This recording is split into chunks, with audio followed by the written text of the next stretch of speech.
आज हम एक पॉइंट पे रीवायरिंग करने जा रहे हैं और रीवायरिंग कैसे होती है, कहाँ होती है और क्यों करते हैं, ये सबसे बड़ी चीज़ है।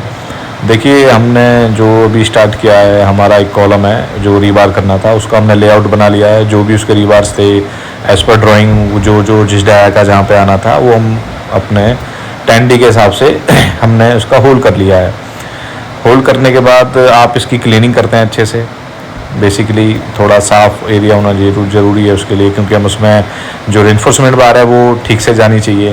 प्रॉपर नहीं जा पाएगी तो उसमें प्रॉब्लम हो जाएगी। रीबारिंग हम इसलिए यूज़ करते हैं कि कभी कभी स्ट्रक्चर में कुछ चेंजेस हो जाते हैं, जैसे कि यहाँ पे कॉलम देना चाहिए हमें, तो बीम की वजह से, या फिर हमारा जो बीम है वो कहाँ रेस्ट करेगा। बहुत सी चीज़ें होती हैं स्ट्रक्चर में जो चेंज हो जाती हैं, या कभी कभी डॉबल्स वगैरह होते हैं, हम भूल जाते हैं उसको करना।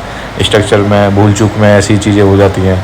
तो वही चीज़ें होती हैं कि रीबारिंग हम इसलिए यूज़ करते हैं। बेसिकली हमने होल कर लिया था, उसके बाद अब हम ये दूसरा प्रोसीजर देखिए स्टार्ट कर चुके हैं। इसमें हम हिल्टी का केमिकल यूज़ कर रहे हैं। मार्केट में बहुत केमिकल्स आ चुके हैं अब तक। एक फिशर्स भी है और एक वोर्थ भी है। बाकी हम केमिकल यूज जो कर रहे हैं वो हिल्टी का है। क्या होता है कि हिल्टी में भी कई तरह के प्रोडक्ट्स आते हैं। अगर आपकी ड्राई सरफेस है तो आप FE 400 350 ये यूज़ कर सकते हैं। जनरली मोस्टली ये यूज़ होता है। लेकिन हमारी जो कंडीशन है यहाँ पे, हम पानी की जो लीकेज है और पानी जगह जगह से निकल रहा है हमारी ड्यूबवेल वगैरह से, तो हम वो बड़ी कंडीशन फेस कर रहे हैं, बड़ी प्रॉब्लम हो रही है।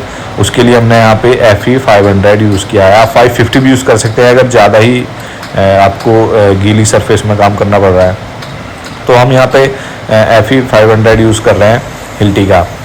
और एक बार इसमें जैसे हमारा होल हो जाता है, उसके बाद हम उसमें अपना केमिकल इंजेक्ट करते हैं। ये इंजेक्शन है, इससे हम इंजेक्ट करते हैं।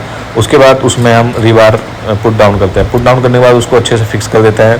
प्रॉपर तरीके से केमिकल लगना चाहिए, क्योंकि कुछ टाइम के बाद ये सेट हो जाएगा और केमिकल ही पूरा नहीं भरा जाएगा तो ये बाद में फिर प्रॉब्लम करेगा, पकड़ नहीं बना पाएगा हमारी कंक्रीट के साथ। यही एक प्रोसीजर होता है हिल्टी का जो हमने किया है अपनी साइट पे। और हमारा एक कॉलम था जो स्ट्रक्चर में हमारे यहाँ पे साइट पे चेंजेस हुए हैं, तो उसकी बदौलत हमें यहाँ पे एक अपना रीबार करना पड़ा एक कॉलम को। तो हमने यहाँ पे एक रीबार कर लिया है। एज़ पर साइट कभी कभी कुछ चेंजेस भी आ जाते हैं। कभी कभी डॉबल्स वगैरह होते हैं, किसी वॉल से दूसरी वॉल में जाने के लिए होते हैं, बीम्स के होते हैं, स्लैब्स के होते हैं, तो वहाँ पे हम रीबारिंग करते हैं। जनरली स्ट्रक्चर को दोनों को आपस में लिंक करने के लिए रीबारिंग की जाती है। यही एक प्रोसीजर होता है। तो थैंक यू दोस्तों, सपोर्ट करने के लिए, और थैंक यू।